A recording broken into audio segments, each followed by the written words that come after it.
गाण्यासाठी बंद आहे माईक. जय जय राम कृष्ण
रूप पाहता लोचने सुख झाले ओ साजने तोहा विठ्ठल परवा परवा तोहा माधव परवा लोचने सुख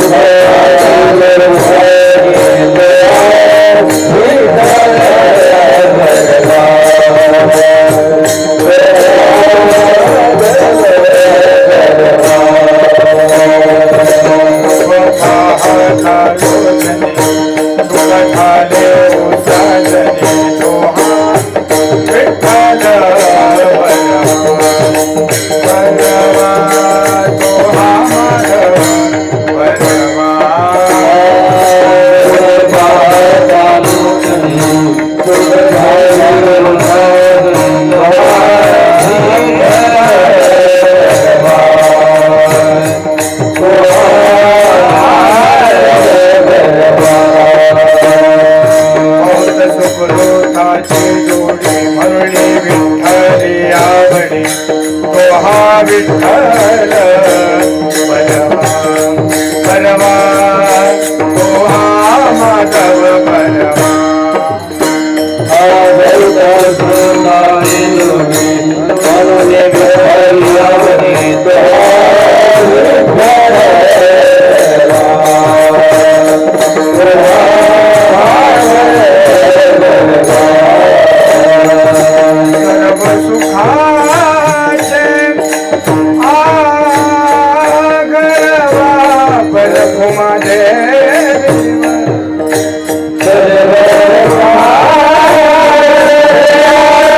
जय राम हरी जय राम कृष्ण हरी जय राम कृष्ण राम हरी जय राम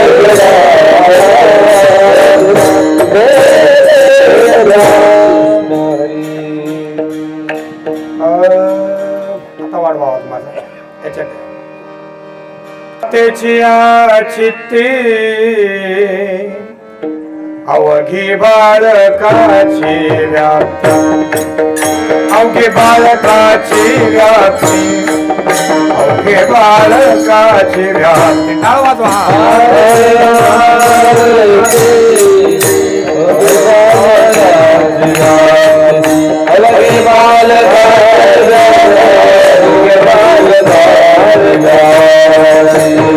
विसर्या फुला जवळी घेता शिण गेला जवळी घेता शिण गेला जवळी घेता शिण गेला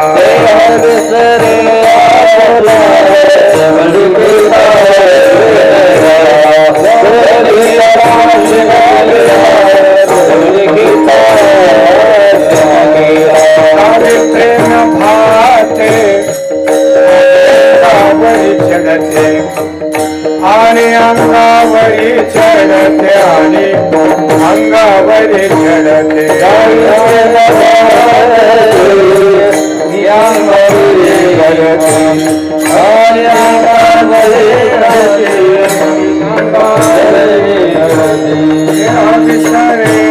फुला जवळी घेता शीन गेला जवळी घेता शिण गेला जवळी घेता शिण गेला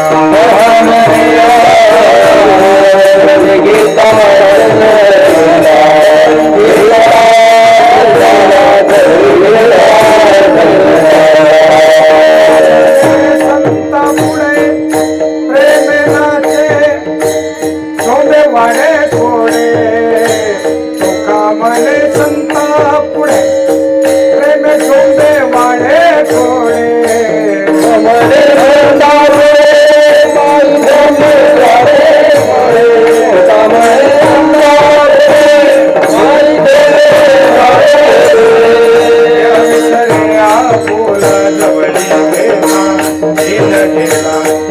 जवळी घेता शिण गेला जवळी घेता शिण गेला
मातेची चित्ती अवघी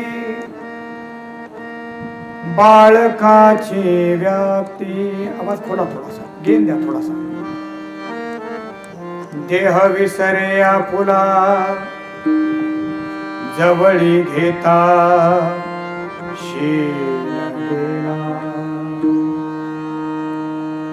दावी प्रेम भाते आणि अंगावरी चढते.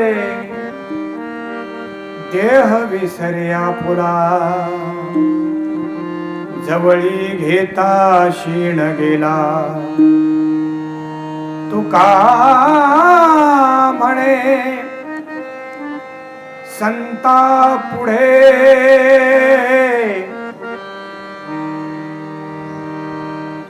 प्रेमे झोंबे लाडे कोडे. देह विसर्या फुला जवळी घेता शीण गेला. महायोग पीठे तटे भीमरथ्यामरं पुंडरीकाय. गाताना थोडा विको द्यायचा, आवाज मोकळा करा थोडासा. समागत्य तिष्ठन्तमानंद कंदम परब्रह्मलिंगम भजे पांडुरंगम. नागेंद्रहाराय त्रिलोचनाय भस्मांगरागाय महेश्वराय नित्याय शुद्धाय दिगंबराय तस्मै नकाराय नमः शिवाय. कलावज्ञ जीवोधरार्थावतारं कलंकांक तेजोदि कामोदिवक्त्रम्. खलानीशवादापनोदार दीक्षं समाधिस्थमूर्तिं भजे ज्ञानदेवम्. ओम नमो ज्ञानेश्वर. ओम नमो ज्ञानेश्वर.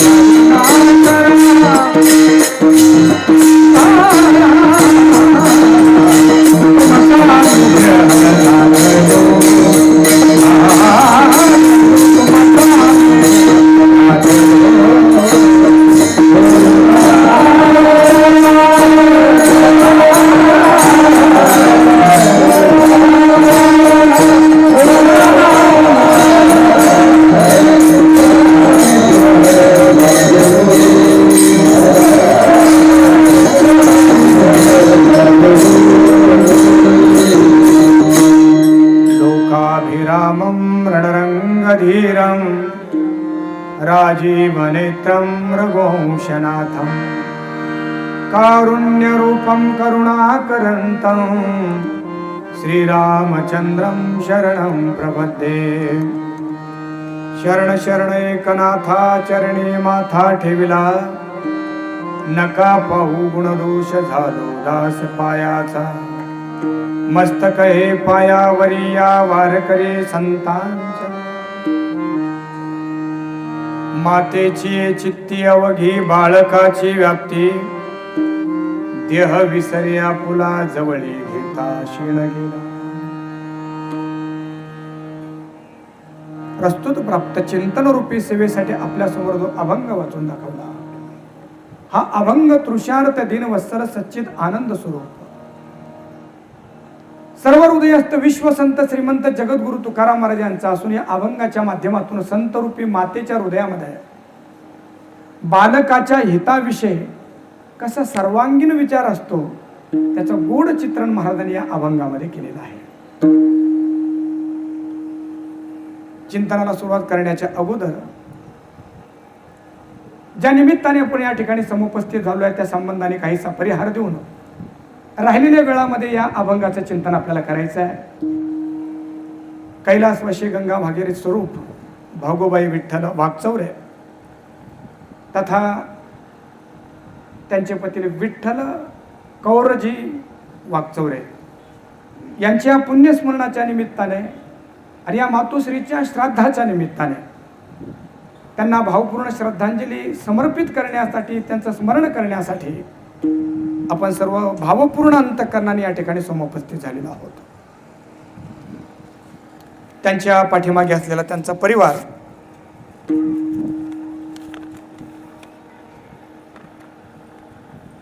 मुलगा बापूसाहेब वागचौरे, एक मुलगा आहे, मुली सुंदरबाई शिंदे, सत्यभामा जाधव. आवाज थोडा मोकळा केला तर चालेल, आता बेस कमी करा थोडासा. सुमनबाई कानवडे, नातू प्रवीण बापूसाहेब वागचौरे, रोहित बापूसाहेब वागचौरे, प्रणाली, अनिल, वाळीबा, सुनील, राहुल, असा बराचसा मोठा परिवार त्यांच्या पाठीमागे आहे.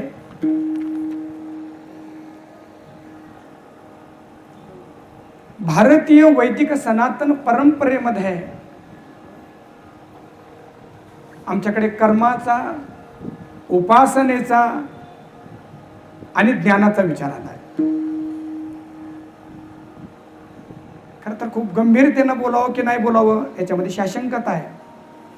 कारण महाराष्ट्रभर विसंगत बोलण्याची विद्यापीठ जवळपास आपल्या तालुक्यामध्ये असल्या कारणाने मला थोडीशी शंका येते की कसं बोलावं म्हणून. तर तरी मी प्रयत्न करेल की काही विचारवंत माझ्या समोर आहे आणि श्राद्धाच्या निमित्त आपण इथं आलो आहे. तर श्राद्धाची नेमकी संकल्पना काय आहे, त्याला इंग्लिश भाषेमध्ये कन्सेप्ट म्हणतात, ती काय आहे ती थोडीशी आपल्या डोळ्यापुढे यायला पाहिजे. त्याला ज्ञानकांड, उपासनाकांड आणि कर्मकांड असं म्हणतात. मानवी जीवन सुद्धा देहाच्या अनुषंगाने कर्मामध्ये बांधलेलं आहे, मनाच्या दृष्टिकोनातून ते भावनेनं बांधलेलं आहे आणि बुद्धीच्या अनुषंगाने ते ज्ञानात बांधलेलं आहे. मोठा विस्तार होईल. आमचे सगळेच शास्त्र हे कांडत्रयात्मक आहे आणि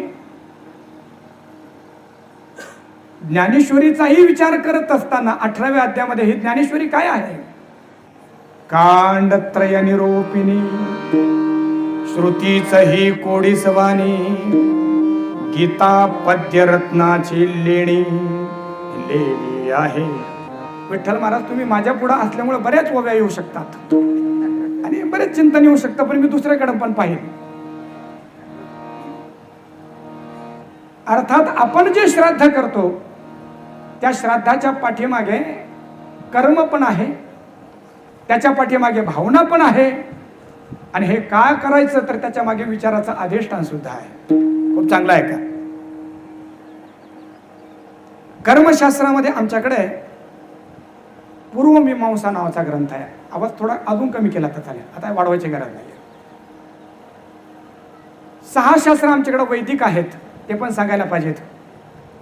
वैदिक म्हणजे वेदाला मानणारी ते सगळे शास्त्र आहेत, हे कळून घ्यायला पाहिजे बरं का. आपण महाराष्ट्रामध्ये एक वेगळा ट्रेंड चाललाय आणि तो ट्रेंड असा चाललाय की वारकरी संप्रदायाला वैदिक परंपरेपासून तोडण्याचा एक घाट सुरू आहे आणि त्याच्यामध्ये आमचे बरेचसे कीर्तनकार सुद्धा सामील आहेत.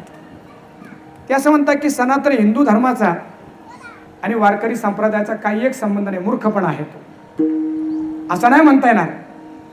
जर पांडुरंग परमात्म्याला तुम्ही राम आणि कृष्णापासून वेगळा केला ना तर तो पांडुरंग म्हसोबा होईल किंवा मुंजोबा होईल, ते वैदिक देवता राहणार नाही. हे कळून घ्यायला पाहिजे थोडंसं. वारकरी संप्रदाय आणि हिंदू धर्माचा काही एक संबंध नाही असे म्हणणारे लोक, मग वारकरी संप्रदाय का मग इस्लामिक आहे का, का तो ख्रिश्चन आहे? कोणी नेमका तो? काही लोकांचं लांगुल चालन करण्यासाठी त्यांना बरं वाटावं, 2-4 कीर्तन त्याच्याकडे जास्त भेटतील, त्याच्यापेक्षा जास्त काय होणार नाही. परंतु ज्या परंपरेतून आपण आलोय त्याचा अभ्यास नीट करायला पाहिजे. वारकरी संप्रदाय हा वैदिक संप्रदाय आहे. सांगू का आपल्याला, वैदिक सनातन धर्माचं मराठमूळ रूप म्हणजे वारकरी संप्रदाय. विठाला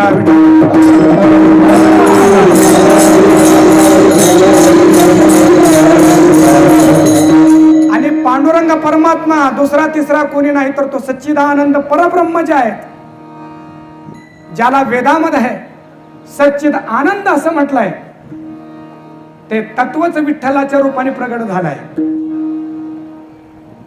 सत्य ज्ञानानंत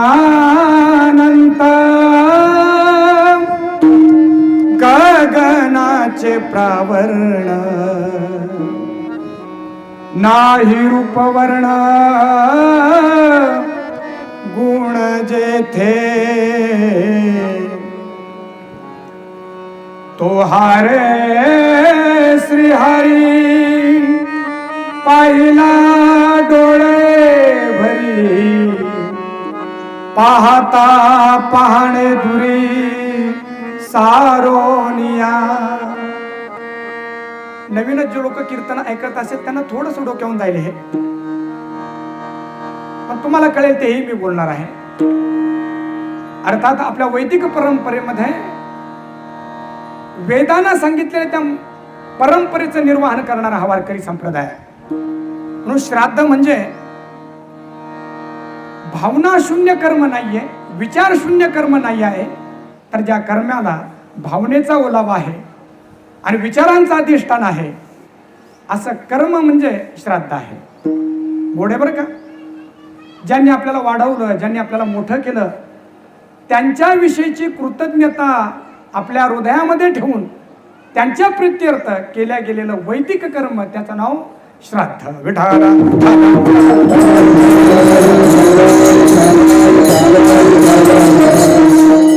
दोन तीन गोष्टी थोड्याशा स्पष्ट करतो आणि त्या करायला पाहिजे. कारण हे कीर्तन फक्त तुम्ही ऐकत नाहीये तर महाराष्ट्र ऐकतोय.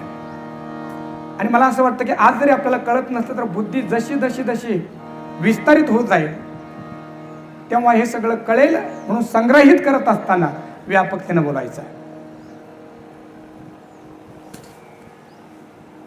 आपल्याकडे कर्मशास्त्रामध्ये 4 प्रकारचे कर्म सांगितले. थोडक्यात सांगतो मी आपल्याला. नित्य, नैमित्तिक, काम्य आणि प्रायश्चित्त. अवघड नाही, रोज तुम्ही करतात तेच. प्रायश्चित्त कर्म त्याला म्हणायचं आमच्याकडून एखादी चूक घडली असेल, नकळत चूक घडली असेल आणि नकळत घडलेल्या काय रे नकळत घडलेला चूक, त्या चुकीचा पश्चाताप होत असेल, म्हणजे आता याच्यासाठी सुद्धा अंतकरणाची व्यापकता लागते ना, अंतकरणाला धर्माची जोड लागते. इथं माणसं गेंड्याच्या कातडीचे झालेत. पाप करून सुद्धा असं वागतात की जगातला सगळ्यात मोठा पुण्यात्मा तोच. पश्चाताप होण्यासाठी माणसं नॉनसेन्स नाही, संवेदनशील लागतात. लक्षात ठेवा. तुकाराम महाराजांनी तुमच्या आमच्यासाठी आपल्या जीवनामध्ये जर पाप घडले तर त्याची कबुली देवाजवळ द्यायला पाहिजे. नंदुशेठ, हे फक्त हिंदू धर्मातच नाहीये, ख्रिश्चन धर्मामध्ये सुद्धा अशी एक पद्धत आहे की तुमच्याकडे जर पाप घडला असेल तर त्या गॉडच्या पुढे जा आणि पलीकडे तो पाद्री बसलेला असतो. काही पाप जर तुमचं घडलं असेल तर ते पाप त्या गॉडला आणि पाद्रीला सांगा, गुरूंना सांगा, म्हणजे त्या पापातून तुम्ही मुक्त होतात. पण आपल्याकडून घडलेले पाप जे आहेत ना ते कधीतरी अभिव्यक्त करायला पाहिजे देवापुढे सुद्धा. माझं कळ पेटीचा आवाज राहू द्या थोडासा. माझं कळ एतिया बगुण काय करू मन आनावर. अरे काय हे कबुले. जगद्गुरु तुकाराम महाराज म्हणतात, देवा मला माझे अवगुण कळतात पण काय करावं, मन ऐकत नाही. संध्याकाळ झाली की मन म्हणतं चल आता कुठे, मुंबई से आया मेरा दोस्त. ते वाजवायचं नाही बरं टाळामध्ये. अरे दोस्त को सलाम करो और क्या करना है, रात को खाओ पियो और दिन को कीर्तन नहीं, दिन को आराम करो. काय करू मन आनावर. मन माझं ऐकत नाही. 4 लोकांमध्ये मी बसलो की अशा तत्वज्ञानाच्या गप्पा सांगतो. वाचे वदे परी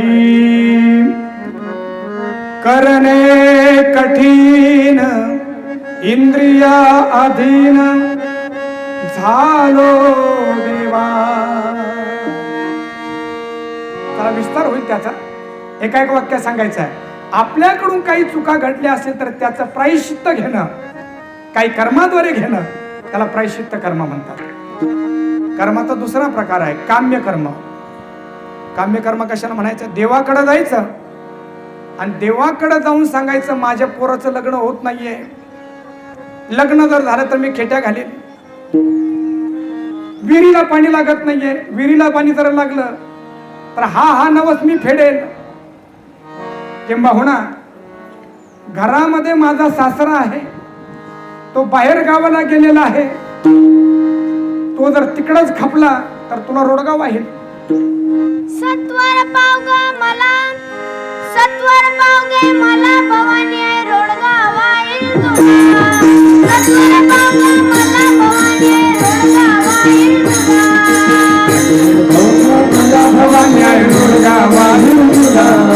सत्वर पावग मला भवानी आहे रोडगा वाहील तुला. सत्रा माझ्या गावी गेला, सत्रा माझ्या गावी गेला, तिकडे कपुले त्याला भवानी आहे रोडगा वाईल तुला. सत्वर पावग मला भवानी आहे रोडगा वाईल तुला.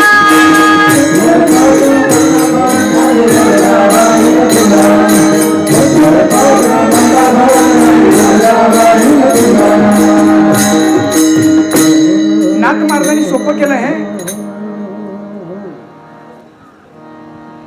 शाळेमध्ये आल्यानंतर काय बरं काय काकाला काय सांगायचं मध्ये बोलायचं नाही. हा कीर्तन चालू असताना आपल्या काय समस्या असेल आपण कीर्तनानंतर मांडू. गाताना मला साथ करा आणि काय असेल आपण त्या नंतर चर्चेमध्ये हु हा असं काही करू नका, म्हणजे आपल्याला आनंद मिळेल त्याचा सगळ्यांनीच मिळून. कारण हे व्यासपीठावर कीर्तनकार एकदा उभा राहिला की 2 तासापर्यंत त्याचं हे व्यासपीठ आहे. त्याच्या अनुषंगाने सगळ्यांनी चालायचं. झाल्यानंतर तुमच्यासाठी तुम्ही मोकळेच आहात. ठीक आहे. लहान लेकरू आहे ते आणि नाथ महाराजा हा अभंग आहे. तर साधारणतः कशासाठी सांगायचं हे की या अभंगाच्या माध्यमातून सुद्धा नाथ महाराजांनी काम्य कर्माचं स्वरूप सांगितलंय. तसं आपल्या काही कामना पूर्ण करून घेण्यासाठी देवतेला जे काही नवस बोलल्या जातात, आपल्या कामना पूर्ण करून घेण्यासाठी काही जे कर्म केल्या जातात त्या कर्माला काम्य कर्म असं म्हणतात. आता नित्यकर्म आहे. नित्यकर्म म्हणजे काय? सकाळी उठल्यानंतर काहीतरी कर्म आपण करायला पाहिजे, वैदिक कर्म करायला पाहिजे. म्हणजे काय? सकाळी उठल्यानंतर स्नान करायचं, स्नानाच्या नंतर तुळशीला पाणी घालायचं, गाथा ज्ञानेश्वरीचा अभ्यास करायचा, गाथेचे काही अभंग असेल, ज्ञानेश्वरीचे काही ओवे असेल, ह्या थोड्याच्या वाचायच्या. तुकाराम महाराज तर असं म्हणतात. हा छान सांगताय तुम्ही. सकाळी उठल्यानंतर उठल्याबरोबर अंथरुणावरच कपटी पित असेल, काय म्हणतात त्याला, बेटी, आणि काही न करता डबल रोटी खात असेल तर तुकाराम महाराज म्हणतात तो कुत्रा आहे. महाराजांचे शब्द आहे. काही नित्य नेमावीन अन्न खाय तो श्वान. काही नित्य नियम न करता अन्न खाणारा जो माणूस आहे त्याला माणूस म्हणा नका म्हटले. त्याला काय म्हणा? नाही तरी काय थोडी श्वान सुकार बापुडी, श्वान सुकार बापुडी, श्वान सुकार बापुडी.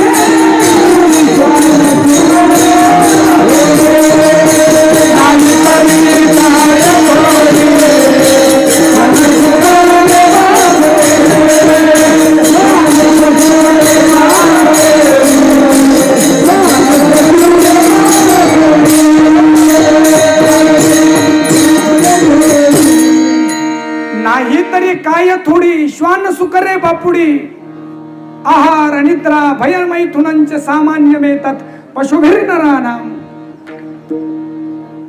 खाण्यापिण्यासाठी जगणारे आणि भांडणासाठी जगणारी माणसं आवाज स्पष्ट करा आता. आणि कुठलाही नित्य न करणारा जे माणसं आहेत महाराज म्हणतात त्यांना कुत्र म्हणा. रोजचे काही नियम आहेत आपले, त्याला नित्य नियम म्हणायचा, नित्य कर्म म्हणावं. आणि आता मला श्राद्धाकडे जे यायचंय त्याला म्हणायचं नैमित्तिक कर्म. आपल्याकडे काही ग्रहणादी पर्व काळ असेल त्याला नैमित्तिक कर्म म्हणतात. आणि आई वडिलांचे श्राद्धाधिक जे कर्म आहेत त्याला नैमित्तिक कर्म म्हणतात. अजून एक गोड आहे का, शास्त्रामध्ये असं वर्णन आलं, हे कर्म जर तुम्ही केले नाही तर नक्की पाप होतात. खूप चांगला आहे का. आई वडिलांचे श्राद्ध तुम्ही केले नाही, ग्रहण काळ तुम्ही पाळले नाहीत, घरामध्ये एखादा महापुरुषाला त्यांचं आदरातिथ्य केलं नाही, हे नैमित्तिक कर्म आहे. हे कर्म जर तुम्ही केलं नाही तर तुम्हाला पाप लागतं. आणि केलं तर साधारणतः आहे ना, केलं तर काय होतं मग का हो शेतकरी महाराज, काय होतंय, काय होतं का, काय कीर्तनकार आहात आपण सगळे म्हणून विचारतोय. हा, पूर्वमीमांसा असं म्हणते की हे कर्म जर तुम्ही केलं तर पुण्य मात्र लागत नाही. चांगलं आहे का. केलं नाही तर पाप लागतं. आणि हे नैमित्तिक कर्म जर तुम्ही केलं तर पुण्य मात्र लागत नाही. किती गोड आहे बघा. कर्मशास्त्र असं म्हणतात रे वेड्यांनो, ज्या आईवडिलांनी तुम्हाला जन्माला घातलं, ज्यांनी तुम्हाला मोठं केलं आणि ते गेल्यानंतर त्यांच्या श्राद्धाच्या कर्मातून जरी तुम्हाला पुण्य हवं असेल तर तुमच्यासारखे कृतज्ञ कोण आहेत. खूप गोड सांगितलं आमच्या शास्त्राने. हे कर्म यासाठी करायचे आहेत की आमच्या अंतकरणाची शुद्धी व्हावी. आणि अंतकरणाची शुद्धी झाली की त्या शुद्ध अंतकरणामध्ये येऊन गोपाळ राहतो. प्रमाण आहे. तुका म्हणे चित्त करारे निर्मळ येऊन गोपाळ राहे तेथे. हा पहिला मुद्दा झालेला नैमित्तिक कर्म म्हणतात. श्राद्धाचा दुसरा भाग असा आहे की जो पुत्र आहे ना, खूप चांगला आहे का बरं का. पुत्र ही पदवी फक्त माणसाच्याच अपत्याला आहे, इतरांना पुत्र म्हणत नाहीत. बघूया आपण. वाघाचं जे अपत्य असतं त्याला काय म्हणतात, तो छावा म्हणतात. बछडा म्हणतात का, बर. सिंहाचा जो असतो तो छावा, बरोबर. हरणीचं जे असतं ते पाडस, गाईचं असतं ते वासरू, बोला. कोंबडीचं असतं ते पिल्लू. आम्ही आमच्या पोरांना का पिल्लू म्हणतोय, थोडस डोकं वापरायला पाहिजे आपण. माझं पिल्लू, माझं पिल्लू. जेव्हा आम्ही पोरांना पिल्लू म्हणतो तेव्हा यातून एक सिद्ध करतो, एक तर मी कुत्री आहे किंवा कोंबडी आहे. आणि याचा बाप आता सोडा, कोणीतरी म्हणतोय म्हणून आपण म्हणतोय. माणसाच्या अपत्याला पिल्लू म्हणताच येणार नाही कधी. त्याला लेकरू म्हणा, त्याला बाळ म्हणा, माझं वासरू म्हणा, छान वाटेल. त्याला पिल्लू म्हणू नका.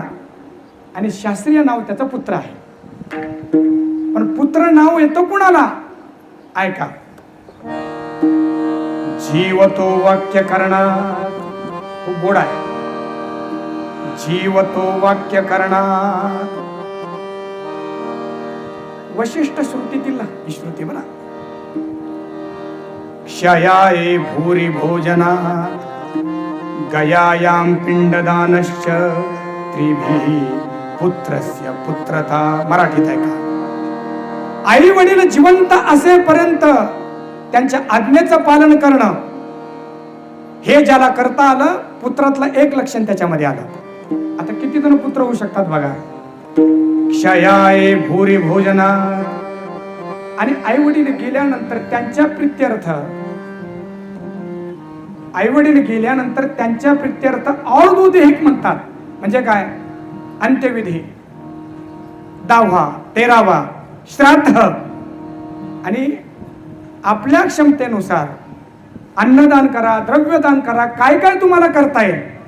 क्षयाय भूरी भोजनात. आलेल्या पाहुण्यांना भरपूर भोजन द्या. आणि पुढे आहे का, गयायाम पिंडदानश्च, आणि एकदा तरी गयेला जाऊन आपल्या पितरांसाठी पिंडदान द्या. या 3 गोष्टी ज्याने केल्या, त्रिभी पुत्रस्य पुत्रता, या 3 गोष्टी एकत्रपणे जो करतो ना त्याला पुत्र म्हणा. आणि हे जर केलं नाही तर पुत्र नाही तर काय म्हणा मग, पुत्र. आणि पुत्र म्हणजे कुठे, तो पुत्र कुठे, मग काय म्हणा त्याला, मग पिल्लू म्हणा. विठोला विठाला.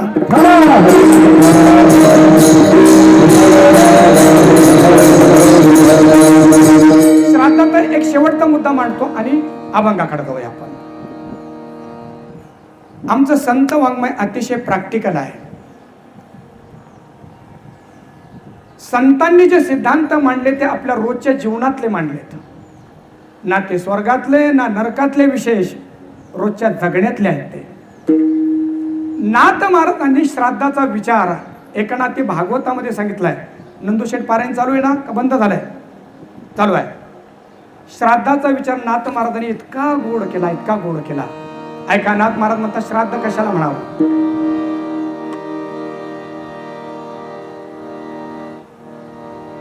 पिता स्वयमेव नारायण, ही नाथवाणी. माता प्रत्यक्ष लक्ष्मी आपण, ऐसे भावे ज्याचे भजन, सुपुत्र जान तो एक. सगळ्यांनी लक्ष द्यायचं. आई वडील जिवंत असताना, वडिलांकडे पाहत असताना पोरांनी कसं पाहावं. मंदिरातला नारायण मला नंतर माहिती आहे, पण माझा खरा नारायण जर कोण असेल तर माझा बाप आहे. मंदिरातला देव नंतर, पण माझ्यासाठी खरा देव जर कोण असेल तर माझे वडील आहेत. गोड्या, अहो हे सांगितलं कोणी? हे सांगितलं आमच्या वेदांनी सांगितलंय. मातृदेव भव पितृदेव भव. पुढे सांगू का आपल्याला? नंतरच्या चित्रपटवाल्यांनी गाणे लिहिलेत, कविता लिहिल्यात, पण या सगळ्यांचा उदय संत वाङ्मयामधून आणि वेदातून आहे बरं. नंतर तुम्ही लिहिलं असेल आई माझे मायेचा सागर, तर लोकांना कळायला पाहिजे हे पण येतंय महाराजाला, काय येत नाही का काय करू. त्या शंकराच्या सारखा परत काय प्रवेश करावा लागेल. बाबा आम्हाला हे येत आहे, पण याच्या पलीकडे बरंच कीर्तन राहिलंय. आई तुझ्या मूर्ती वाणी, हे सगळं येतं मला. या जगात मूर्ती नाही, अनमोल जन्म दिला गे आई, तुझे उपकार फिटणार नाही. बाळपणी मी खेळत असता, होतो जेव्हा ताना. जमलंय आता. अमृताहुनी गोड पाजला पाना, परी त्या उपकाराची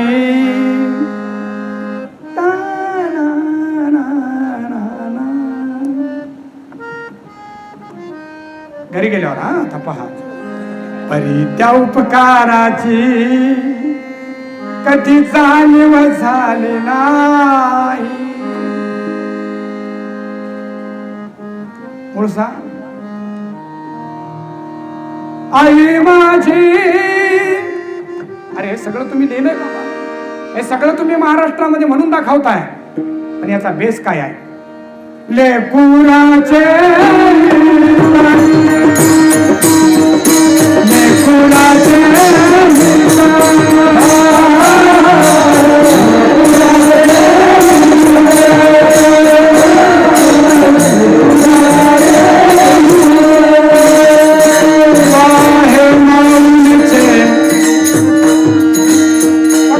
आवाज याच्यामध्ये यांना दाबायला नको, असं सगळ्यांना असं करा, शब्द कळून द्या लोकांना.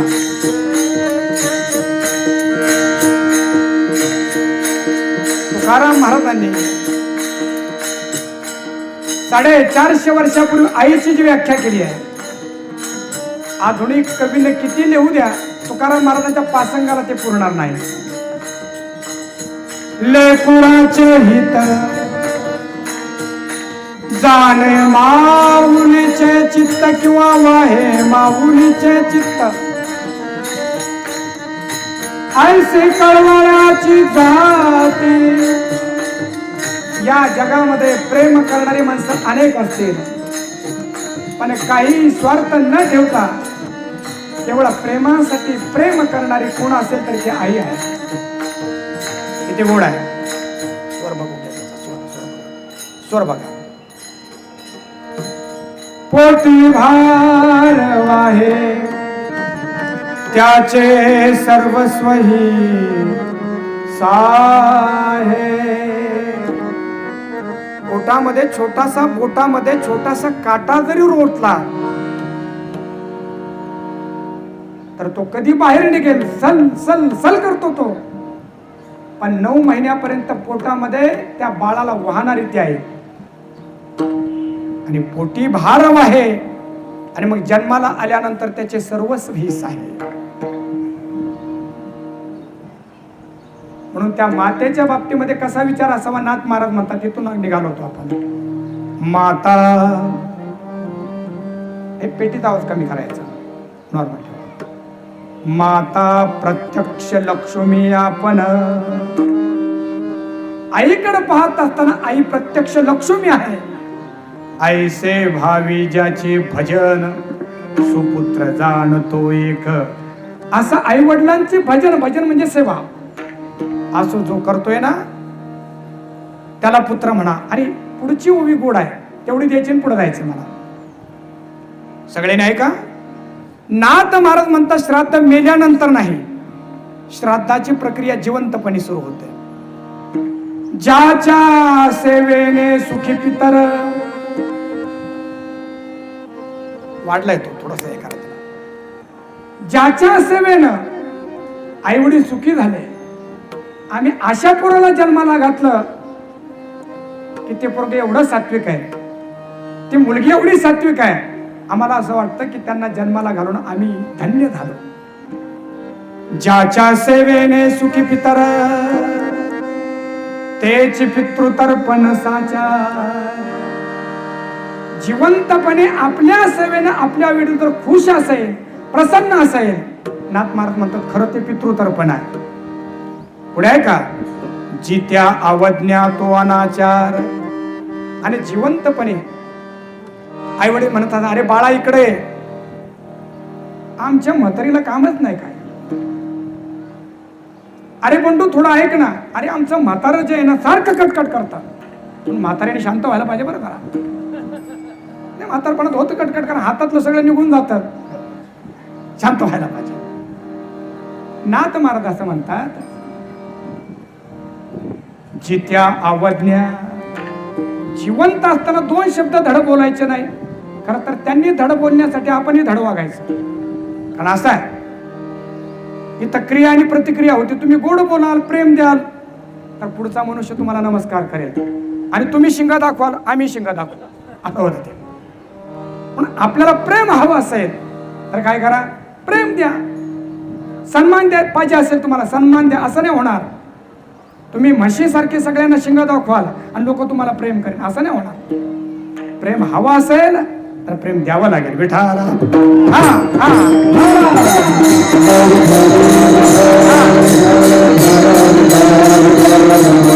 जित्या अवज्ञा तो अनाचार.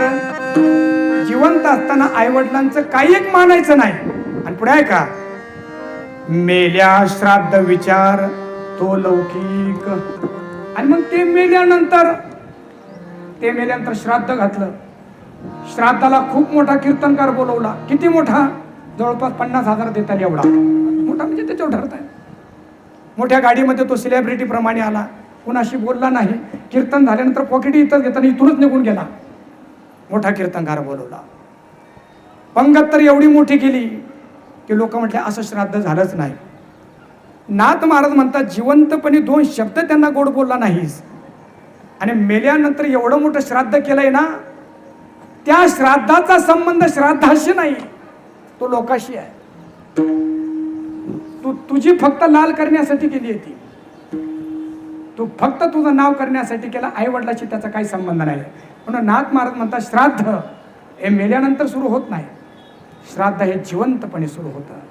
की आई वडील जिवंत असतानाच तुमच्या सेवेनं ते तृप्त व्हावे, आणि आपल्या सेवेने आई वडील जर तृप्त झाले, नाथ महाराज म्हणतात खऱ्या अर्थाने ते श्राद्ध आहे. विठाल विठाला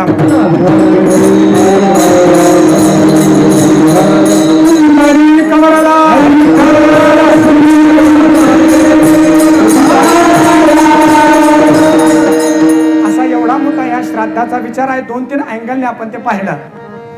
अशा या मातेच्या मुलांनी मला वाटतं की जिवंतपणे सुद्धा आई वडिलांची सेवा केली, आणि गेल्यानंतरही या श्राद्धाच्या निमित्ताने खूप साजरा सुंदर असा कार्यक्रम आयोजित केलेला आहे.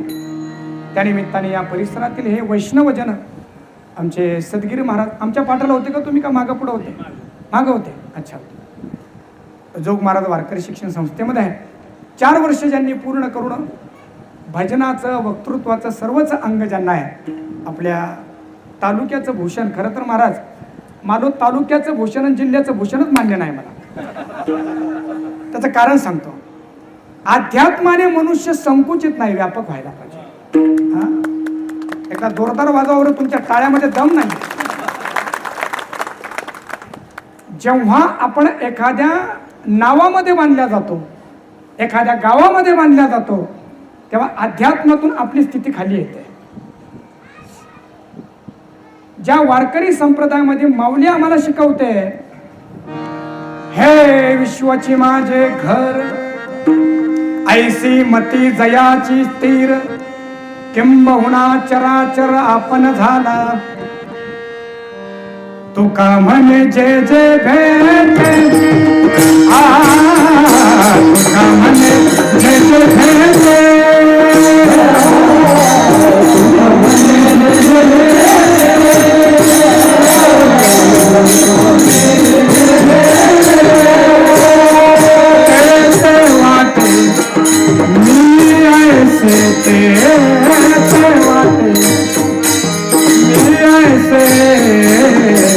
विश्वास तो खरा माझा, खरा माझा विश्वास तो खरा. थोडासा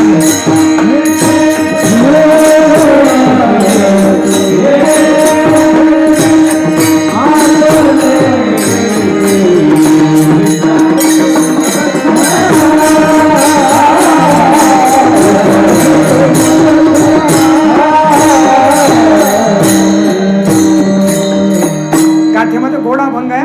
अभंगाची सुरुवात आहे, अवघे भूते साम्य आली, काही होती म्या देखिली. तुकाराम महाराज आळंदीला आले, त्यांना बघून चिमण्या उडून गेल्या. बेस कमी करायचा, बेस. तुकाराम महाराजांना बघून चिमण्या उडून गेल्या. महाराजांना वाईट वाटलं. आम्हाला माणसं बघून निघून जातात, त्याचं वाईट वाटत नाही. एवढे जैरी झालो आहे आम्ही. तुकाराम महाराजांना चिमण्या उडून गेल्यानंतर वाईट वाटलं, आणि त्याने अभंग लिहिला की सगळे भूत साम्यतेला येतील असं मला पाहता येईल का. आणि 1-2 तासामध्येच त्या चिमण्या तुकाराम महाराजांच्या डोक्यावर येऊन बसल्या.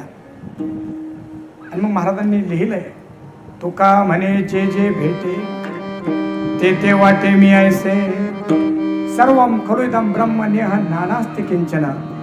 जे जे आहे ते माझं स्वरूप आहे. तिथं मग कुठं तालुका भूषण, जिल्हा भूषण येईल. म्हणून वारकरी भूषण आमचे सदगिरी महाराज आहेत, प्रवीण महाराज या भागातील गान कोकिळ आहेत. महाराजांना पहिल्यांदाच बघतोय मी. काय नाव? पवार महाराज. पवार महाराजांचा पावर आहे गाण्यामध्ये. आणि बाबांचं काय नाव? रामनाथ बाबा. अतिशय प्रसन्न. ते मी बऱ्याच वर्षाचं पाहतो, जसे तसेच आहेत ते. भजनाने मनुष्य म्हातारा कधी होत नाही, तो काय तरुण राहतो. आणि आदरणीय महाराज गौतम महाराज जे आहेत, आणि आपण सगळेजण या ठिकाणी उपस्थित आहात. अविनाश महाराज, असं वादन आहे की त्याला नाशच नाही कधी. असं अविनाशी वादन आहे. आणि आपण सगळेजण सरांचंही आगमन या ठिकाणी झालं, फरकाडे सरांचं. फरगाडे महाराज, विठ्ठल महाराज आहेत, गोरक्ष महाराज आहेत, आणि आपण सगळेच महाराज. खरं तर लोक म्हणतील ते महाराज आणि आम्ही पोद्दार आहे का? त्यांचे दोघांतिकाचे नाव माहिती एवढंच आहे फक्त. त्यांच्याविषयी जेवढी श्रद्धा आहे त्याच्यापेक्षा काकणभर जास्त तुमच्याविषयी आहे. कारण त्यांचं नाव घेऊन मी मोकळा झालोय, तुमचे ऋण माझ्या हृदयावर राहिलेत. मग सगळ्यांना मी वंदन करतो. आणि इकडे बसलेले साहेब उत्साही अतिशय. खरं तर असं आहे साहेब, टाळी वाजवण्यासाठी जसे हात मोकळे लागतात त्याच्यापेक्षा मन मोकळं लागतं. आजच्या काळामध्ये टाळी मोकळी नाही, मनही मोकळं नाही. एखाद्यानं विचारलं, बाबा का रडतोय तू? म्हणले आमच्या शेजारचे हसताय म्हणून. मग तुम्ही कधी हसाल? म्हणले ते रडल्यावर. त्यामुळे टाळी वाजवण्यासाठी सुद्धा हात मोकळे असावे लागतात. माणसं रडत असेल तर रडणाऱ्यासोबत रडायला प्रतिभा लागत नाही, पण दुसरे माणसं हसत असताना आपल्याला आनंद होण्यासाठी अंतःकरण शुद्ध लागतं. तसं हसू येत नाही बरं. अशा आपण सगळ्यांच्या ठिकाणी वंदन करतो. आणि या कीर्तन रूपी सेवेसाठी जो अभंग घेतलाय तो मुळामध्ये मातेचं भावविश्व प्रगट करणार, म्हणून आईचं वेगळं बोलण्याचं कामच ठेवलं नाही. काय तर श्राद्धाच्या दिवशी आईचं 5 मिनिटं बोलायचं आणि मग मला जे येतं तेच बोलायचं, असं नको व्हायला म्हटलं. तर जया गावी केला वास तयासे नसावे उदास. या निमित्ताने या मातृत्वाचं हृदय काय असतं त्याचा विचार आपल्याला करायचा आहे. खरं तर इकडं फोटो पाहिल्यानंतर लोक म्हणत असेल की दाढी दिसत नाहीये, बाबाही तो दिसत नाहीये. बरोबर का नाही? तो फोटो पाहू त्या लोकांना जरा. कीर्तनकाराचा खाली कैलास महाराज येवले, तिथलं फक्त येवले काढून टाकायचं पाठीमागालचं. अगोदरचं कैलास महाराज जसं असलं तसं ठेवलं तरी चालेल, फक्त तिथं येवल्याच्या जागी खंडगळे लावायचं. तुम्हाला दाढीचं काय? ती दाढी भेटली नाही बाजारामध्ये मला, नाहीतर मी येतानीच लावून येणार होतो. मला कोणी म्हणायला नको की त्या बाबाला दाढी होती, त्याला दाढी नाही म्हणून. तर दाढी जरी नसली तरी त्यांनी ज्या गुरूंकडे अध्ययन केलं त्या गुरूंकडे अध्ययन मीही थोडंसं केलंय. म्हणून मला खूप बरं वाटलं की कैलास महाराजांच्या कार्यक्रमाच्या निमित्ताने मला बोलवलं. त्याचं कारण असं आहे की एखादा चांगला कीर्तनकार अगोदर असेल तर मग त्या अनुषंगाने चिंतन आपल्याला मांडता येतं. आमचे नंदू शेठ त्यांनी मला फोन केला की आपण आलाच आहात तिथं मणेगावला, काही मुलांचं शिबिर चालू आहे. आणि खरं तर रमलोय त्याच्यामध्ये. कारण मला असं वाटतं की 10 सप्ताह केल्यापेक्षा 10 दिवसामध्ये जर 5-25 वारकरी पोरं जरी घडवले आपण तर 10 सप्ताहापेक्षा मोठं काम होईल. कारण सप्ताहामध्ये काम करणं म्हणजे झाडांच्या फांद्यांना पाणी देणं. इथं नंबरगट्टा झाली माणसं. आणि मुलांना घडवणं म्हणजे वारकरी संप्रदायाच्या मुळाला पाणी देणं आहे. आनंद वाटतोय त्याच्यामध्ये, रमून गेलोय मी त्याच्यामध्ये. आणि आमचे नंदू शेठ म्हटले यावंच लागेल. आता त्यांच्याकडे पाहून घाबरावं लागतं मला बऱ्याच वेळा, कारण आलो नाही तर त्यांची एवढी हिंमत आहे की ते धरून आणतील परत आपल्याला तिथून. पण त्यांचा फोन आल्याबरोबर म्हटलं मी येतो. आणि आपल्या सगळ्यांचाच परिचय आहे, आपल्या सगळ्यांच्या चिंतनाची जाणीव मला आहे. इथं येऊन आपल्यालाही थोडासा चिंतनाचा आनंद मिळेल आणि या मातोश्रीच्या पवित्र स्मृतीला श्रद्धांजली आपल्याला समर्पित करता येईल. या पवित्र भावनेनं मी या ठिकाणी आलेलो आहे. काळजी करू नका, 10 ते 12 कीर्तनाचा वेळ आहे.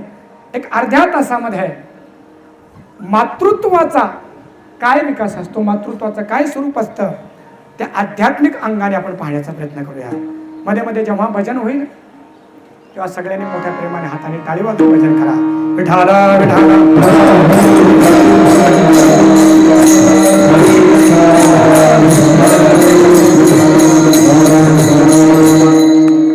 मातेची आचित्ती अवघी बाळकाची व्याप्ती.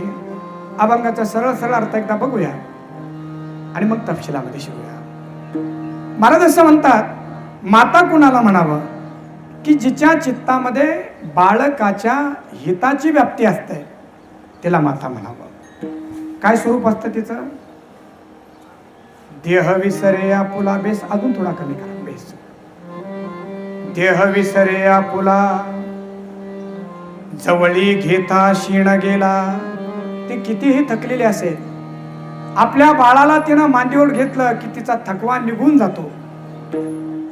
दावी प्रेम भाते, बाळाला आपल्याकडे बोलवण्यासाठी त्याला प्रेमाने खाऊ दाखवते आणि अंगावरी चढते आणि त्या लहान लेकराला आपल्या अंगा खांद्यावर खेळवते. तुकाराम महाराज म्हणतात, हे जे वर्णन मी केलंय हे सामान्य मातेचं केलं नाही. संतांकडे जेव्हा मी पाहतो तेव्हा सर्व संत मला माझी माता दिसतात.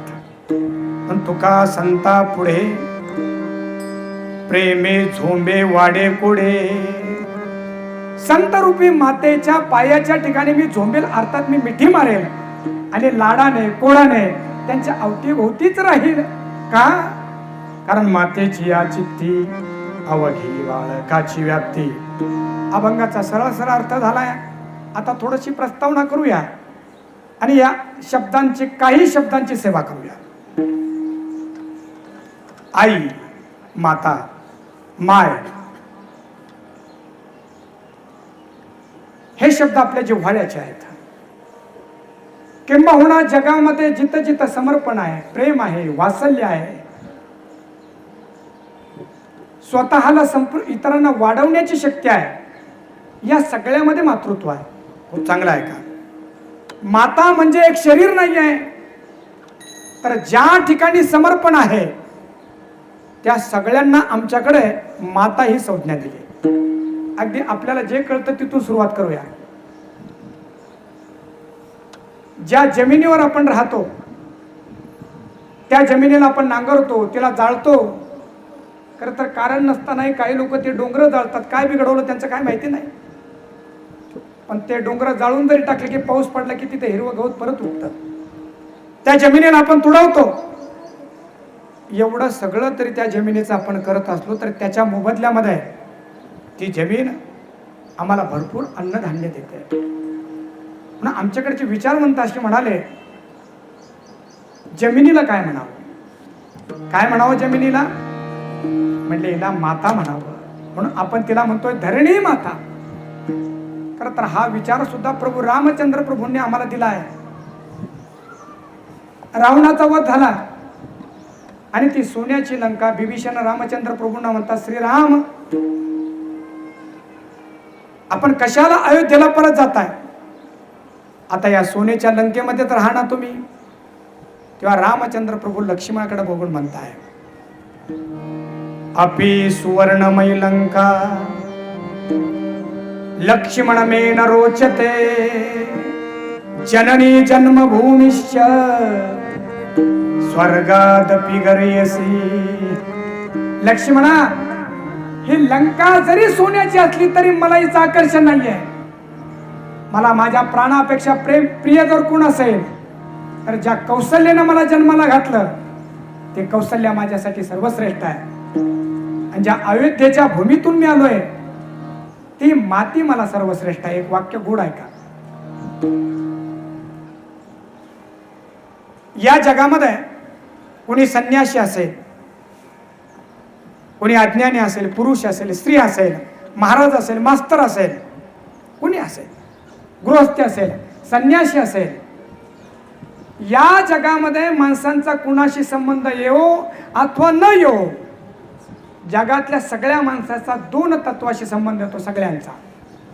आणि ते दोन तत्व म्हणजे एक आहे माय आणि दुसरी आहे माती. या जगामध्ये जिच्याशी संबंध येतो ती माय आहे. आणि शरीरातून प्राण गेल्यानंतर जे आपल्याला कवेमध्ये घेते ती माती आहे. म्हणून आमची भारतीय संस्कृती अशी सांगते की माय आणि माती याच्यापेक्षा कोणी मोठा नाहीये. म्हणून या धरणीकडे पाहत असताना त्या धरणीला सुद्धा आम्ही धरणी माता म्हटलोय. सर आपण आहात भटांची कविता ऐक. कोणती कविता आहे ती? सुरेश भटांची कविता आहे. आणि शब्द एवढे गोड आहे. खरं तर कविता गातात लोक, पण विठ्ठल महाराज या कवितेमध्ये खरोखर दम आहे बरं का. उगा काट्या कुट्यातली माय नाही याच्यामध्ये. मला एक हाही प्रश्न पडतो महाराज, काट्या कुट्यामध्ये राहतंय जिने आपल्या पदराला गाठी दिल्या तीच माय का? आणि जी विमानामध्ये फिरते ती माय नाही का? चुकीचं सांगताय तुम्ही. माईची व्याख्या गरीब दाखवणं, एखाद्या माईचे हाल दाखवून लोकांच्या डोळ्यातून पाणी काढणं आणि मग आईचं वर्णन करणं असं नाही. तो गरीब तीही माय, झोपडीत राहते तीही माय, आणि रोज विमानामध्ये फिरते तीही माय.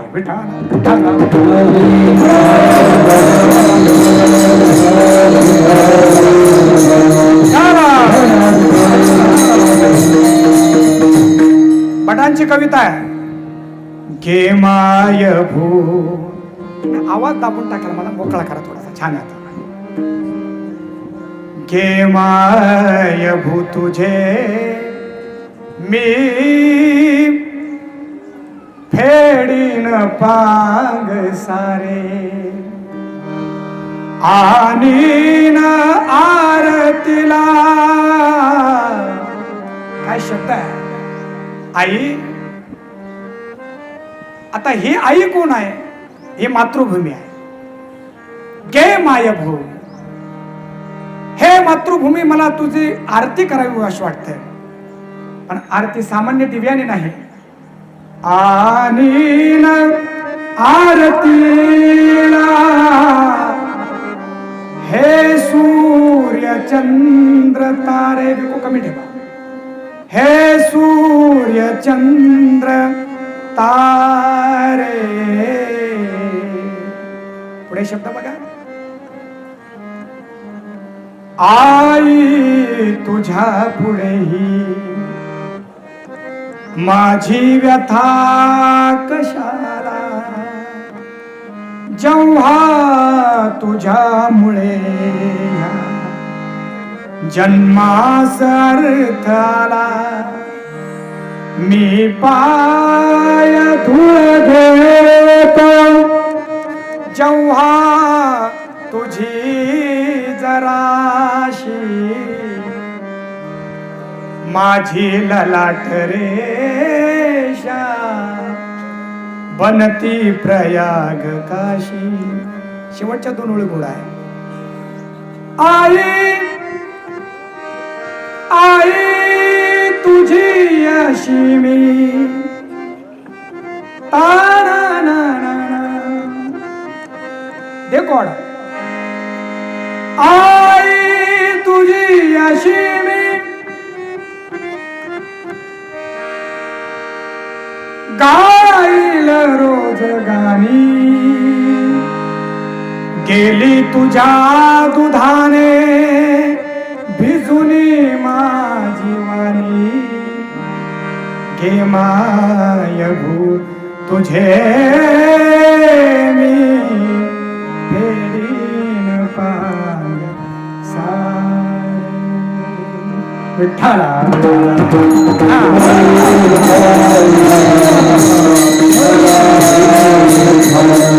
धरणीकडे पाहताना तेही मातेचं रूप आहे.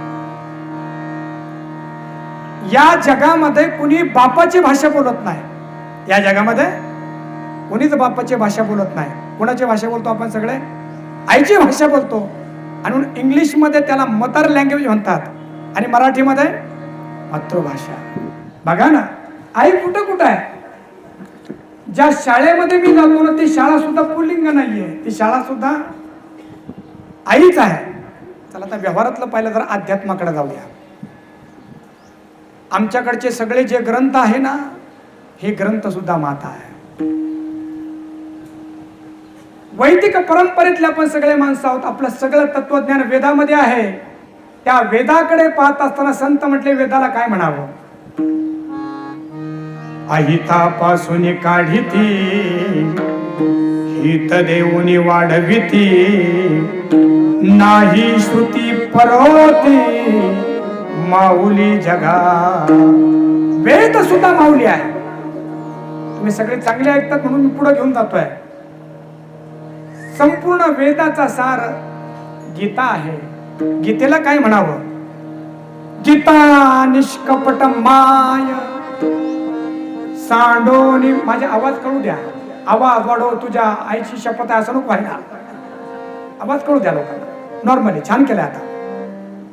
गीता निष्कपट माय सांडोनी हिंडे वाय ते माय पुता भेटी होय हा धर्म तुमचा ज्ञान कर्म उपासना रूपी दूध आध्यात्मिक प्रांतातील सर्व साधकांना पाजणारी गीता हिलाही माय म्हणावं.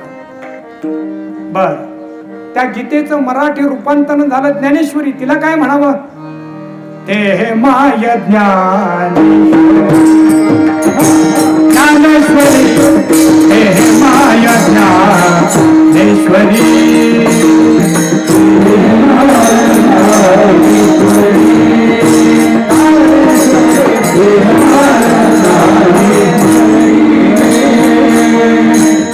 Hey my Dnyaneshwari, Dnyaneshwari hey my सानेश्वरी, Dnyaneshwari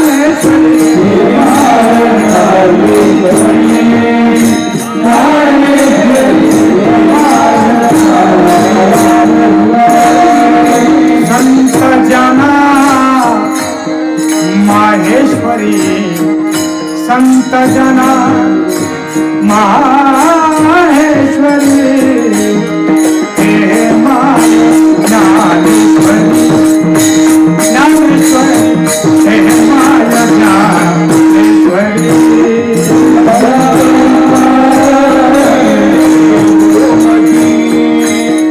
संत जना माहेश्वरी. भावाक्षराची गाते.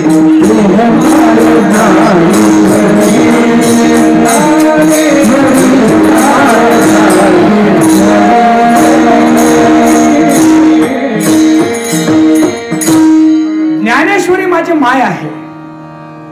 ज्यांनी ज्यांनी ज्ञानेश्वरीचं ज्ञान भक्तिरूपी ज्ञान दूध पिलं ना, ते म्हटले ज्ञानेश्वरी आमची माय आहे. वारकरी संप्रदायामध्ये वेगवेगळ्या परंपरा झाल्यात आहेत.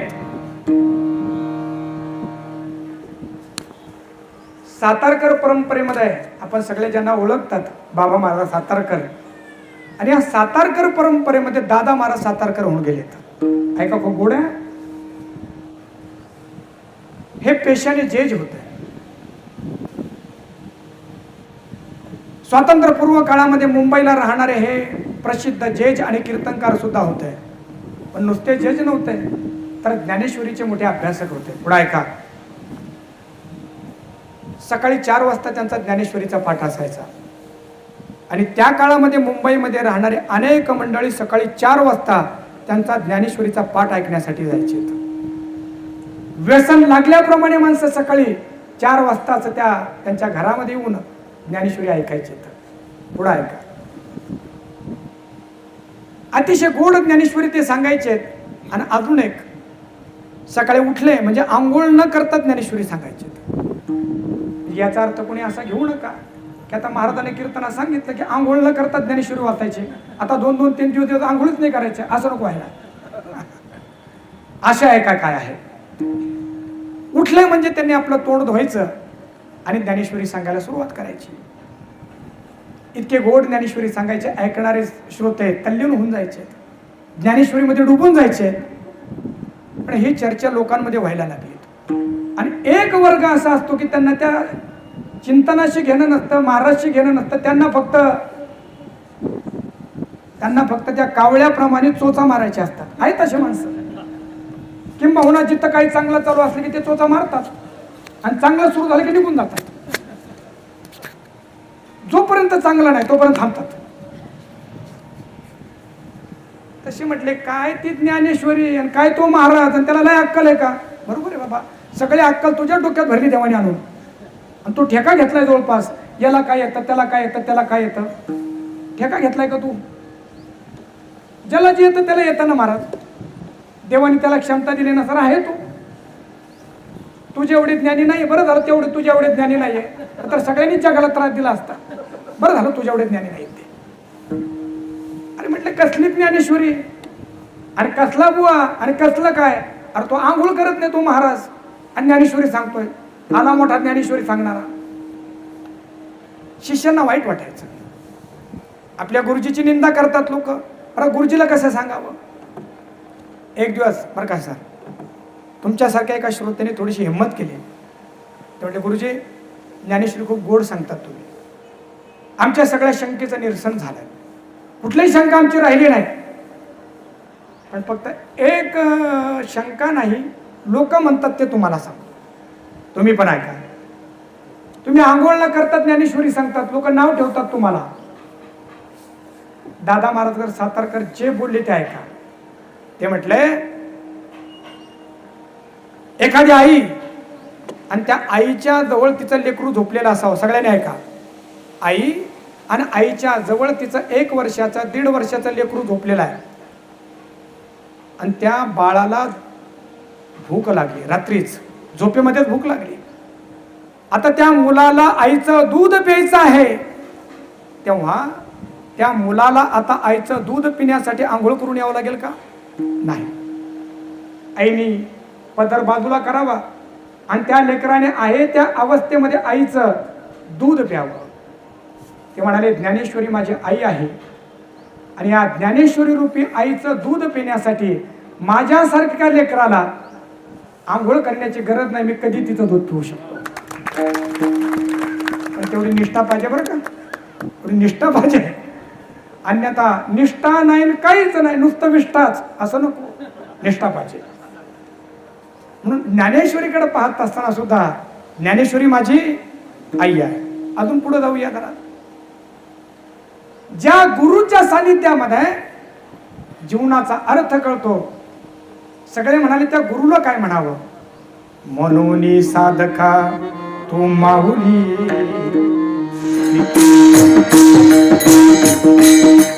तुम्ही संत माया, तुम्ही संत माया.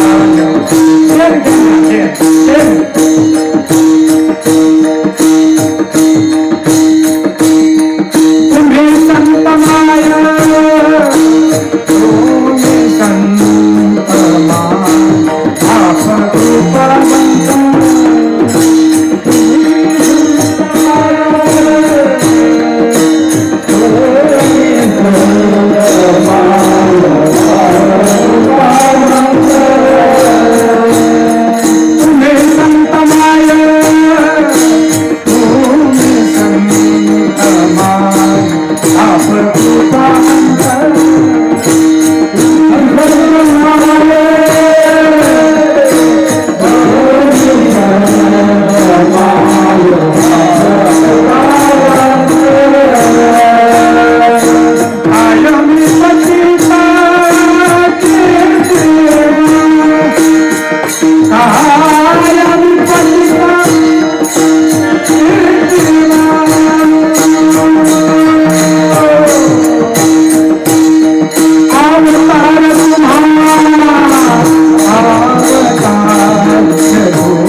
ज्ञानेश्वरी माता, संत. बर विठ्ठल महाराज तुम्हाला विचारतो आता, या संतांच्या माध्यमातून आत्मदर्शन होतं, त्या आत्म्याला काय म्हणावं? त्या आत्म्याला सुद्धा माऊली म्हटलंय बरं का, माऊली म्हटलं की नाही? हा, विठाला विठाला परम प्रियाची परम सीमा, तो माऊली भेटते आत्मा. आणि आटे टिंडीमा संसारिक आहे पुढासा नाही. अर्थात त्या आत्म्याला सुद्धा काय म्हटलंय? माय म्हटलंय. बर या संपूर्ण विश्वाला ज्या ईश्वराने निर्माण केलं, गोड्या खूप गोड आहे, तो एक बाप असू शकत नाही. एकमेव हिंदू धर्म असा आहे की तिथं ईश्वराला बापही म्हटलं आणि माई म्हटलं, खूप गोड आहे. इतर धर्मामध्ये जर तुम्ही गेला तर अल्ला आहे, अल्ली नाहीये. इथं देव ही स्त्री असते हे मान्यच नाही, लक्षात ठेवा. आणि आम्हाला शिकवता हिंदू धर्मामध्ये स्त्रियांना तुम्ही मागे ठेवलंय. मनुवादी मनुवादी, अरे मूर्खांनो, मनुवादी हा शिवी नाहीये. मानव ज्याच्यापासून झाले तो मनु, सरळ आहे. पण समाजाचे डोके खराब केलेत. आणि साधारणतः मनुवादी म्हटलं की लोकांना वाटतं भयंकर काहीतरी शिवी असावी ती. जर भागवत ग्रंथ पाहिला तर ब्रह्मदेवाने पहिला मनुष्य जो निर्माण केला त्याचं नाव मनु आहे, आणि जी स्त्री निर्माण केली तिचं नाव शतरूपा आहे. मनु पासून झाले मानव. आणि काय विशिष्ट पक्षाचे लोक आहेत ते मनुवादी मनुवादी मनुवादी म्हणून असं काय आणतात की त्यांना वाटतं की मोठी शिवी काय समाजाला, असं वाटतंय. एकमेव हिंदू धर्म असा आहे की तिथं भगवंताला, अरे बापरे, पिता तर म्हटलेच, पण ईश्वराला पित्याच्या अगोदर माता म्हटले. हे गे विठाबाई. हा हे म्हणा. आता असा पखवाद वाजवा की मी बेताल झालो तरी चालेल, उद्या मला बेताल, हा ऍडजस्ट करू नका. ए गे विठाबाई, ए गे विठाबाई, ए गे विठाबाई, ए गे विठाबाई, ए गे विठाबाई,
महाराज काय क्लासिकल चालणं आहे.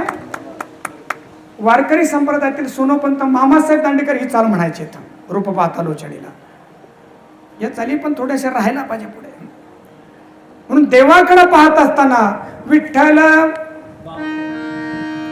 बाप माय चुलता, विठ्ठल भगिनी आणि भ्राता, विठ्ठले विन चाड नाही होता, तुका म्हणे आता नाही दुसरे. आणि पुढे लिहिलं ना मग, विठो माऊली तू माऊली जगाची. आणि हे शब्द ही माझ्या संत वाङ्मयातून निघाले. त्यांनी हा विचार दिला नसता तर कुठून लिहिलं असतं हे. विठो माऊली तू माऊली जगाची, माऊली मूर्ती विठ्ठलाची. विठ्ठला मायबा,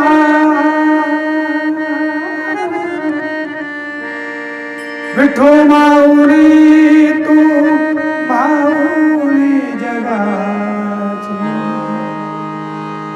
वेद माता, गीता माता, ज्ञानेश्वरी माता, गुरु माता, आत्मा माता, ईश्वर.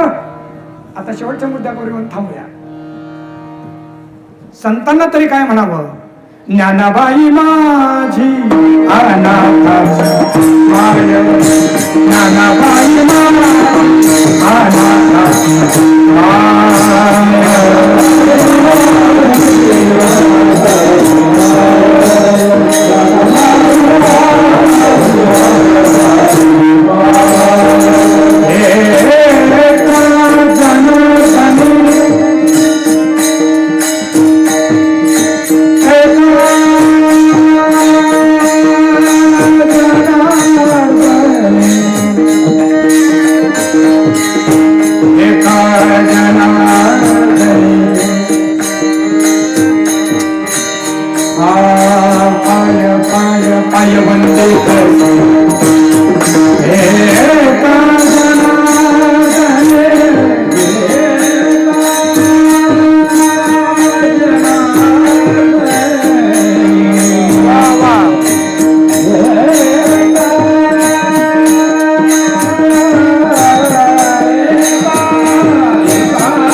आनंद वाटला असेल, त्या समाधीमध्ये ती डोलत असेल.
लहानपणापासून मुलांवर काम केलं तर असं होऊ शकतं. प्रतिभा वयाची मौताज नाहीये. 60 वर्षाचं झाल्यानंतर अक्कल येईल, सांगता येत नाही. आणि 12-13 वर्षामध्ये सुद्धा तो सेन्स येऊ शकतो. तो वयावर अवलंबून नाहीये, तो भगवंताच्या कृपेवर अवलंबून आहे. विठ्ठलाला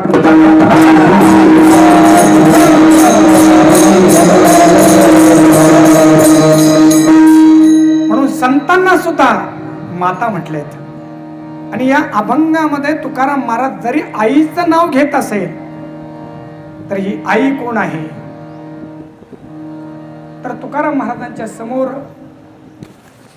माऊली आहेत, तुकाराम महाराजांच्या समोर नामदेव महाराज आहेत, तुकाराम महाराजांच्या समोर नाथ महाराज आहेत. आणि या सगळ्यांकडे बघून नाथ महाराज म्हणतात की ही माझी आई आहे.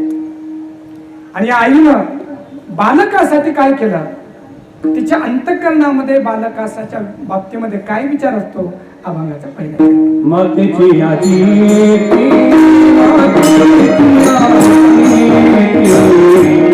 मातेची आजी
जे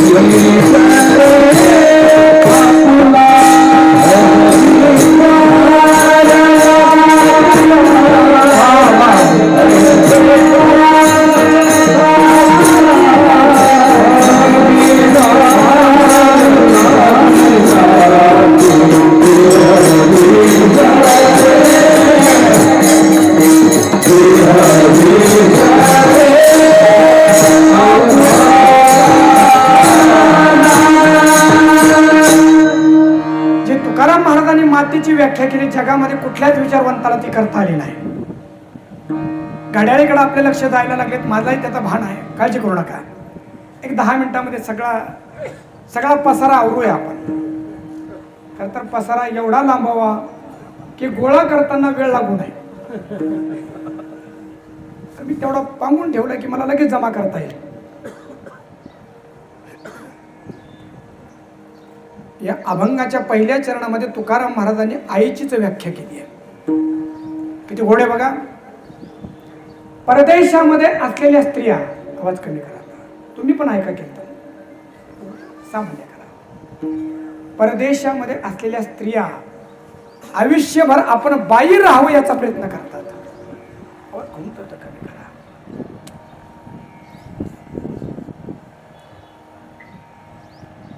परदेशामध्ये राहणाऱ्या स्त्रिया प्रयत्न करतात की आयुष्यभर मला ब्युटी राहता येईल का, मला सौंदर्यवती राहता येईल का.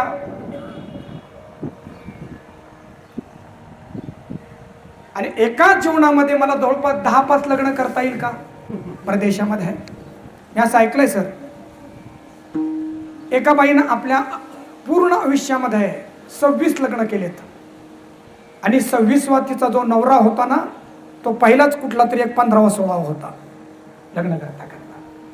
मग परदेशातल्या स्त्रिया केवळ स्वतःचा विचार करतात. एकमेव भारतीय स्त्री अशी आहे की ती म्हणते माझं जीवनाची परिपूर्णता बाई होण्यामध्ये नाही तर आई होण्यामध्ये आहे. जरा जोरदार वाजवाय तुम्हाला. आई आहे सगळ्यांना, त्या आईचं स्मरण करून अजून एक ऐका.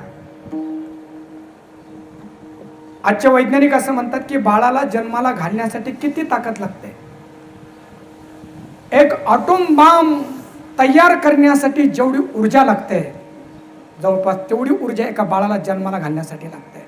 अजून एक सांगू, स्त्रिया कमजोर नाहीये, कमजोर पुरुष आहे. जे माणसं कमजोर असतात त्यांच्या जीवनात फडफड असते आणि खरोखर ज्याच्यामध्ये ताकद असते तो शांत होतो. स्त्रिया शांत आहेत, स्त्रिया सहज राहू शकतात त्यांच्या ताकद आहे म्हणून. किंबहुना त्यांच्या ताकदीनं त्यांना जर वाढू दिलं तर मनुष्य त्याच्यापुढे उभे राहू शकणार नाही. तुम्ही म्हणा की बाया बिघडल्या आजच्या, त्याचं कारण त्या बाया नाही, बाया माणसं झालेत. तो थोडा मानसशास्त्राचा भाग आहे. आम्ही शिक्षण देऊन देऊन बायांना बाया ठेवलं नाही, आपण माणसं केलं त्यांना. आणि आज त्यांच्या जीवनामध्ये जी कटकट, तडफड, दिखावटी वृत्ती हे सगळे माणसाने घातली त्यांच्यामध्ये. स्त्री जर स्वाभाविक स्त्रीच्या अंगाने जर वाढली तर ती या जगाला सौंदर्यवान करून टाकेल. विठ्ठलाला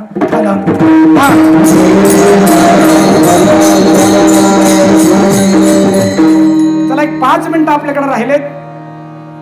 एवढा एक विचार देऊन जातो की गेल्यानंतर तुम्हाला एक वर्ष भरपूर आहे. तुकाराम महाराज म्हणतात की मातेची या चित्ती अवघी बाळकाची व्याप्ती.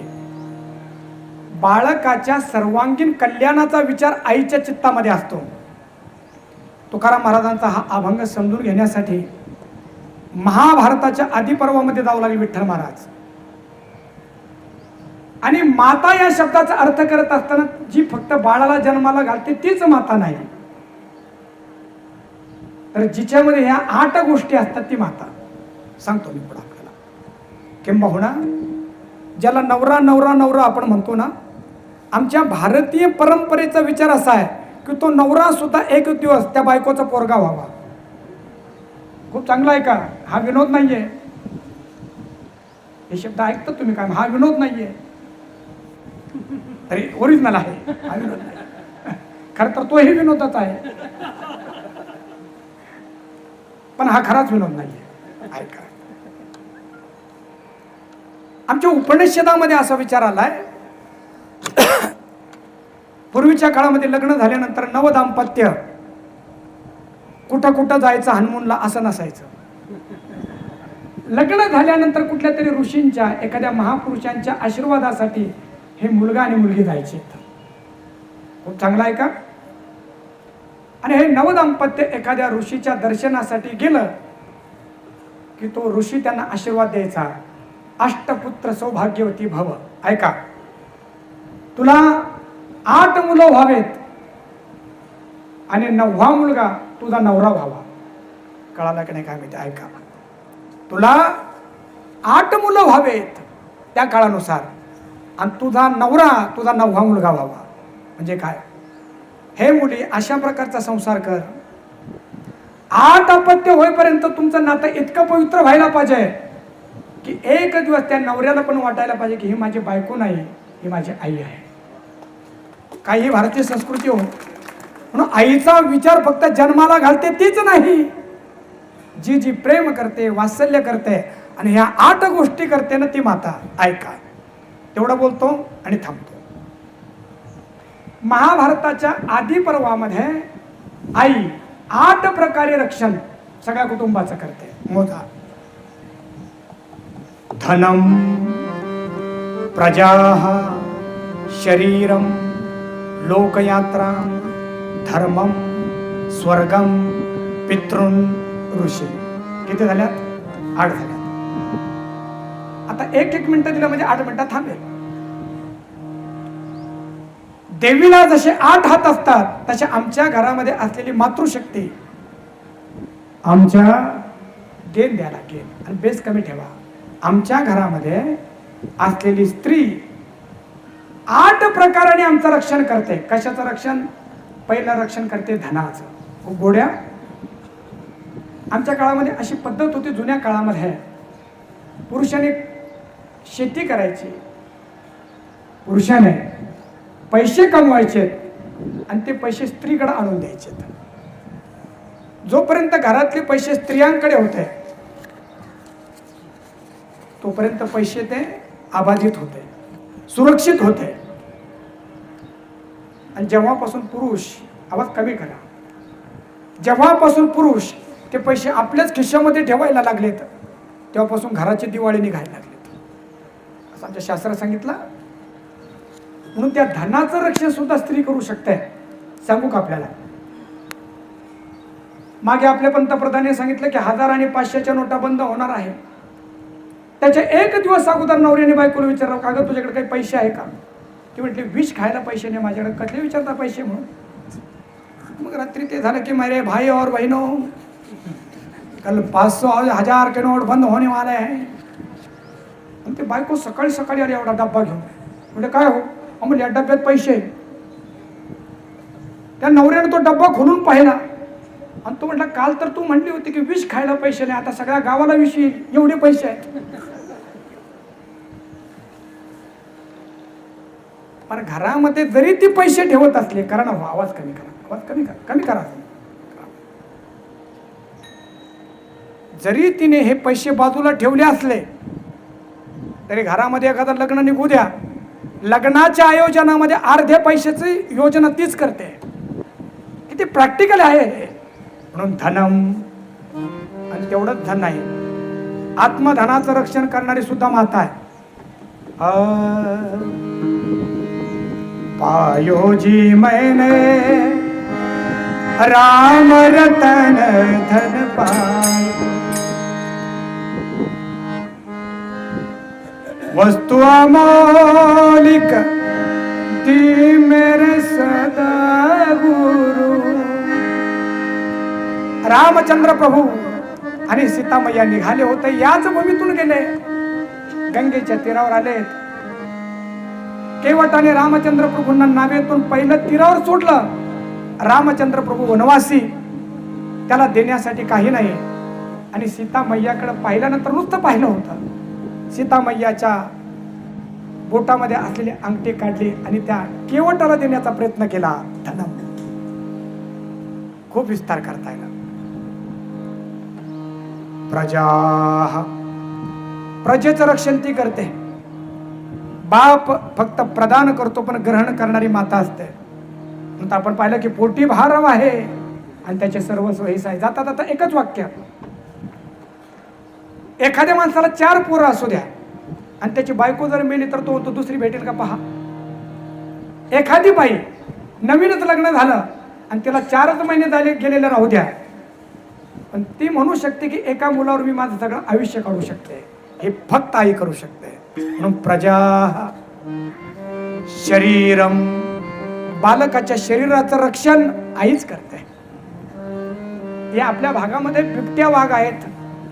इतिहासामध्ये अशाही कथा मी वाचल्यात की लेकरू शेतामध्ये झोळीमध्ये बांधून ठेवलेला आहे, बिबट्या आला, त्याने त्या बाळाला पकडलं आणि कुत्र्याला घाबरणारी ती मुलगी आपल्या बाळाला जेव्हा बिबट्याने तो पाहिला, तिनं पाय धरलं आणि बिबट्याने मान धरली. बिबट्या तिकडं ओढतोय आणि ती त्या बाळाचा पाय धरून ओढते.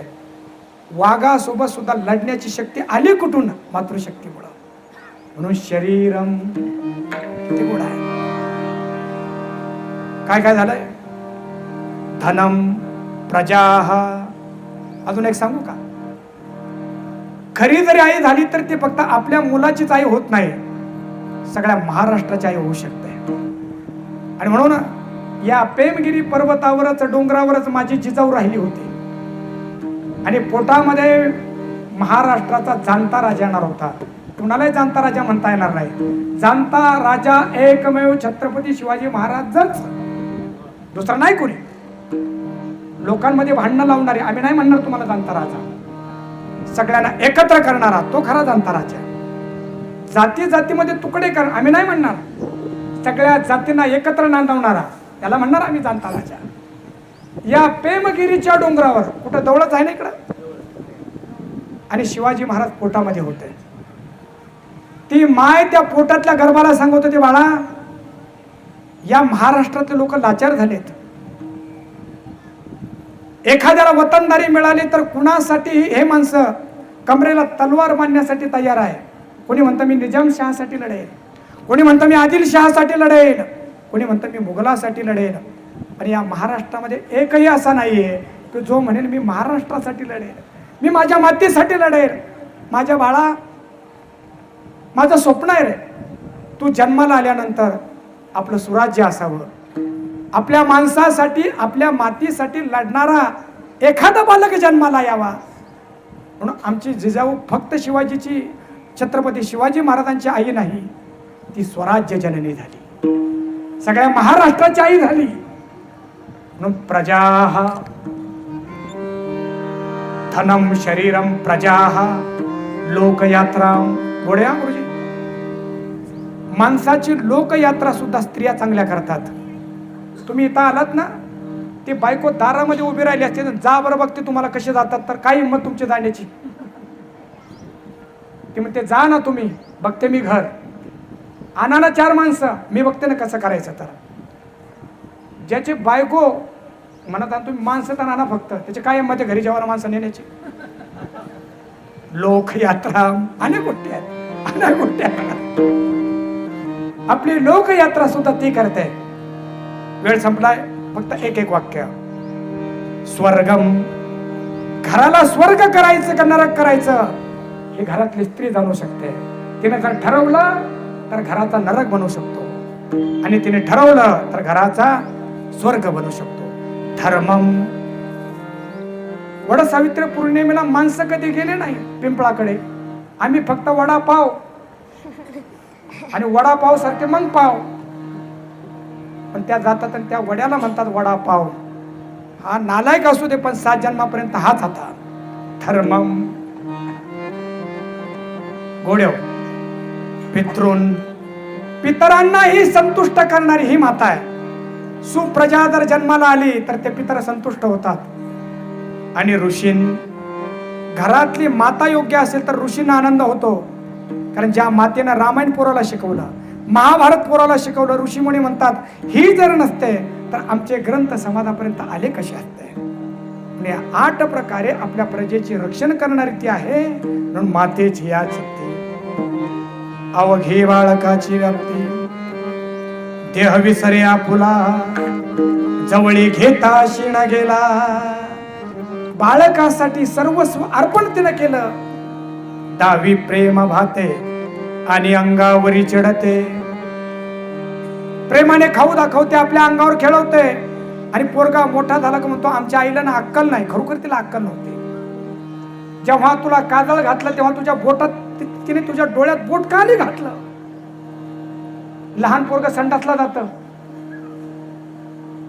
आई वराट्या पाट्यावर म्हणजे जुनी आई तो मसाला वाटत असते आणि त्याची संडास झाली की ते म्हणतात झालं. कळालं ना तुम्हाला. झालं म्हटलं की तिथून ती उठते, आपला हात चांगला साफ करते मग त्याचं धुते. मला वाटतं त्या सौद्याचा हात धुवायला नाही पाहिजे होतं तिला, तसंच धुवायला पाहिजे होतं. हे त्याला कळालं असतं काय ते. अर्थात आम्ही मोठं झाल्यावर म्हणतो आईला काही कळत नाही. पण तुकाराम महाराज म्हणतात आणि अंगावरी चढते, आपल्या अंगावर खेळवते. आता शेवटचं वाक्य बोलतो आणि शेवटचं प्रमाण थांबूया. याला उपक्रम उपसंहार म्हणतात. जेव्हा आम्हाला जन्माला घालणारे आई वडील वाटतात तेव्हा आम्ही मनुष्य होतो. जेव्हा ग्रंथ आम्हाला आईबाप वाटतात तेव्हा आम्ही जिज्ञासू होतो. जेव्हा गुरु आम्हाला आईबाप वाटतो तेव्हा आम्ही शिष्य होतो. देव जेव्हा आम्हाला आईबाप वाटतात तेव्हा आम्ही भक्त होतो. आणि जेव्हा संतच आम्हाला मायबाप वाटायला लागतात तेव्हा आम्ही संतच होतो. आता हा अभंग जो आहे ना, तुकाराम महाराज असं म्हणतात की मी ज्या आईचं वर्णन करतोय त्या आई कोण? संत रूपी आई. म्हणजे संतांचं वर्णन करण्यासाठी आईचा दृष्टांत द्यावा यापेक्षा आईचा मोठा गौरव काय असावा. काय गोड आहे. तुका म्हणे संता तुका म्हणे संता पुढे संता पुढे तुका म्हणे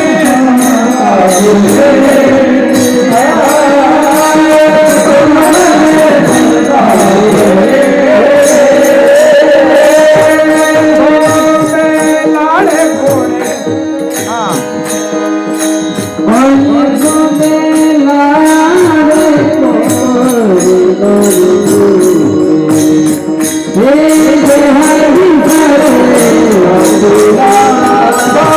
घेता शिन गेला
पुरे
तुला